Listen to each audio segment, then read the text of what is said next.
आज की कहानी एक 50 साल के बुड्ढे की है जो अपनी बहू को घोड़ी बनाकर के पास छोड़कर चला गया था। एक बार बहू बाजार से लौटकर घर आई तो उसने जैसे ही घर के अंदर प्रवेश किया फिर उसने जो नजारा देखा उसे देखकर बहू के होश उड़ गए। उसे अपनी आंखों पर भरोसा नहीं हो रहा था कि जो मैं देख रही हूँ वो सचमुच में हो रहा है। दोस्तों, बहू ने घर में देखा कि उसका 50 साल का कई दिन हो गए मेरी तरफ नजर उठाकर देख भी नहीं रहा है और मुझे खर्च के लिए पैसे भी नहीं दे रहा है। तो नौकरानी मालिक पर नजर रखने लगी। तो एक दिन नौकरानी चुपके से घर के अंदर दाखिल हुई तो उसने देखा कि ससुर बहू काम वासना में व्यस्त हैं। ये नजारा देख नौकरानी समझ गई अब ससुर मेरे साथ ना इंसाफी करोगे तो अच्छा नहीं होगा।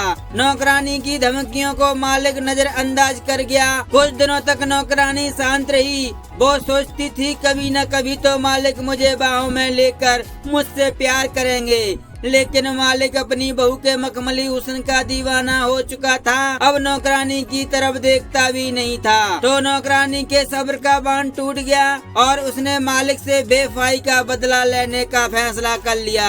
एक दिन नौकरानी ने शाम को मालिक के लिए चाय बनाई और उसमें नींद की गोलियां मिला दी। शाम को खाना खाने के बाद बुड्ढा चाय पीकर सोता था। जब सोने को हुआ तभी उसने चाय पी और हमेशा हमेशा के लिए सो गया। सुबह बहू उठी और ससुर के कमरे में गई तो ससुर बिस्तर पर अंतिम सांस ले चुका था। बहू ने ससुर को उठाया तो ससुर उठा नहीं। बहू समझ गई कि ससुर का काम तमाम हो चुका है।